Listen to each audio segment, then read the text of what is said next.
Selamat pagi anak-anak, apa kabarnya pada pagi hari ini? Semoga semuanya dalam keadaan sehat dan tetap semangat ya anak-anak. Nah, pada pagi hari ini kita sudah masuk kembali setelah kemarin kita libur karena tanggal 2 November itu adalah hari memperingati hari arwah atau hari orang kudus. Oke, seperti biasa sebelum kita memulai pembelajaran pada pagi hari ini, terlebih dahulu kita berdoa ya anak-anak. Demi nama Bapa, Putra, dan Roh Kudus. Amin. Bapa kami yang ada di surga, dimuliakanlah namamu. Datanglah kerajaan-mu, jadilah kehendak-mu di atas bumi seperti di dalam surga. Berilah kami rezeki pada hari ini, dan ampunilah kesalahan kami seperti kami pun mengampuni yang bersalah kepada kami. Dan janganlah masukkan kami ke dalam pencobaan, tetapi bebaskanlah kami dari yang jahat. Amin. Demi nama Bapa, Putra, dan Roh Kudus. Amin. Oke anak-anak, pada pagi hari ini kita berlanjut ya. Nah, sekarang kita berlanjut ke tema 3, masih di tema 3, tetapi ke pembelajaran yang kelima dari subtema 4. Dalam pembelajaran yang kelima ini ada 3 materi yang kita bahas. Yang pertama itu menggali informasi sebuah teks, yang kedua menghitung waktu, dan ketiga tolong menolong. Ayo kita pelajari sama-sama. Oke, yang pertama adalah pelajaran bahasa Indonesia menggali informasi sebuah teks. Nah, di sini kita membahas tentang proses terjadinya hujan es. Nah, apa yang harus kalian ketahui sebelum membaca?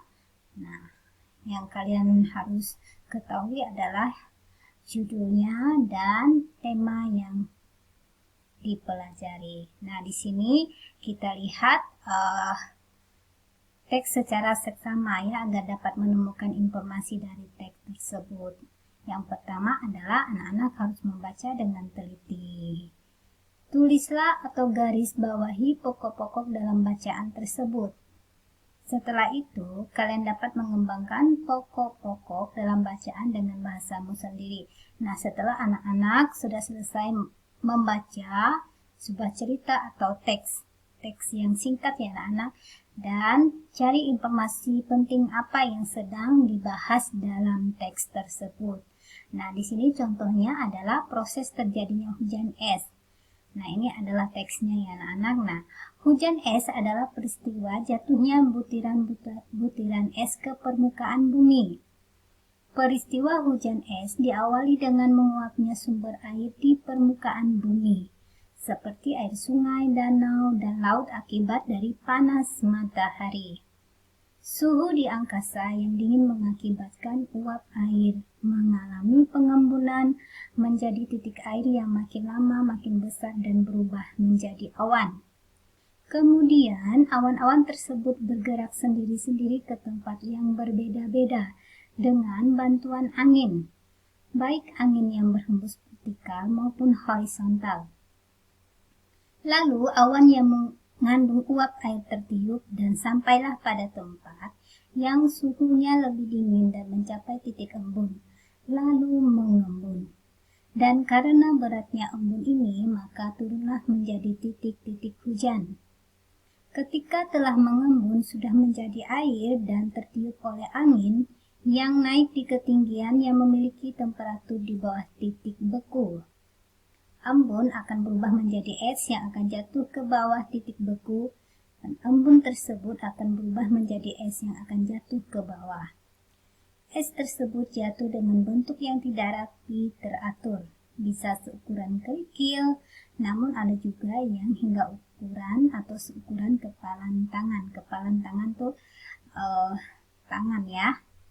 Nah, anak-anak perhatikan di sini hujan dan salju. Nah, ini hujan dan salju, jadi matahari, awan, ada evaporasi, lalu ada tumbuhan.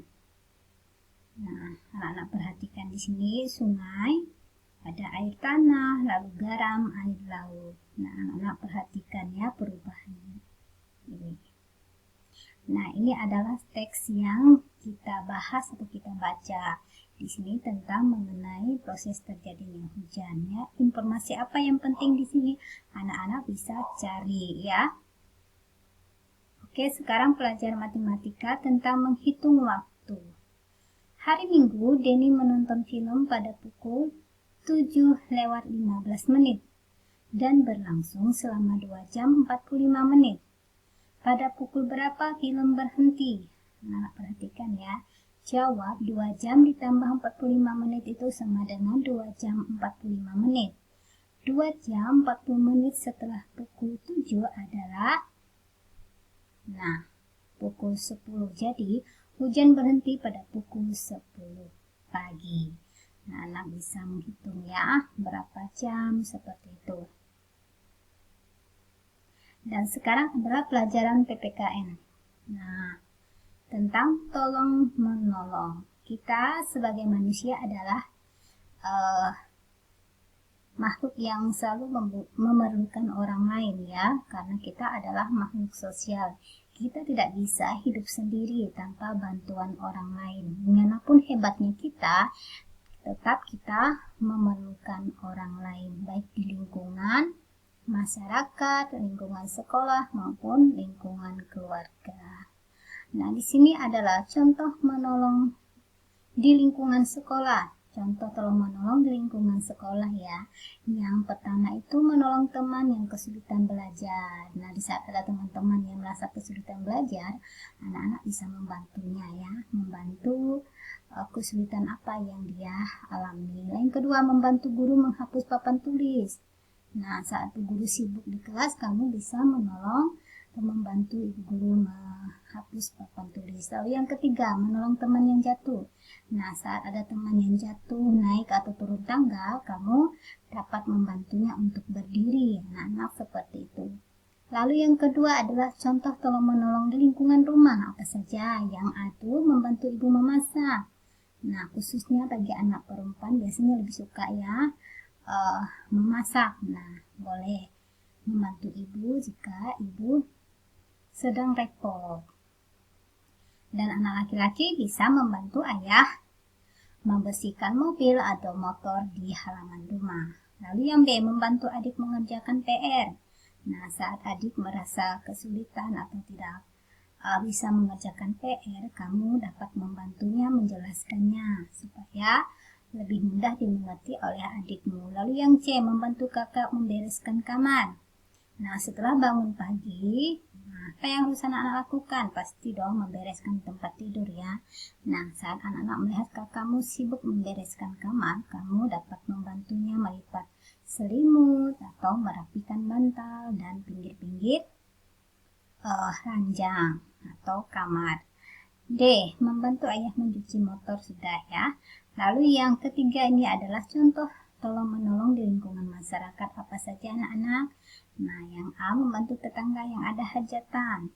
Nah, saat ada tetangga yang mengadakan pesta atau ada tetangga yang sakit atau meninggal, kita pasti membantunya ya. Banyak yang kita lakukan, membantu cuci piring atau membantu bereskan rumah dan sebagainya. Karena kalau ada hajatan atau orang meninggal pasti sibuk seperti itu ya. Lalu yang B, membantu tetangga yang tidak mampu. Nah, pasti di lingkungan kita terdapat tetangga yang tidak mampu ya anak-anak. Nah, apa yang harus kita lakukan? Membantunya meringankan bebannya seperti itu ya.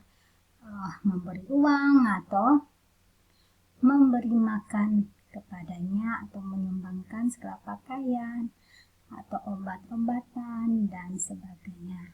Lalu yang C, membantu tetangga yang terkena musibah. Nah, banyak juga yang harus kita lakukan ya. Tetangga yang terkena musibah, ada yang tetangga kebakaran rumahnya atau terkena musibah yang lain, kita patut dong untuk membantunya karena saudara yang paling dekat adalah tetangga seperti itu ya anak-anak. Nah, membantu tetangga yang terkena musibah juga bisa dilakukan dengan tenaga, membantunya membereskan rumah dan sebagainya seperti itu anak-anak. Oke, sampai di sini materi kita pada pagi hari ini. Seperti biasa, sebelum mengakhiri terlebih dahulu kita berdoa. Demi nama Bapa, Putra, dan Roh Kudus. Amin. Salam Maria, penuh rahmat, Tuhan sertamu. Terpujilah engkau di antara wanita, dan terpujilah buah tubuhmu, Yesus. Santa Maria, Bunda Allah, doakanlah kami yang berdosa ini, sekarang dan waktu kami mati. Amin. Demi nama Bapa, Putra, dan Roh Kudus. Amin. Selamat pagi dan Tuhan memberkati.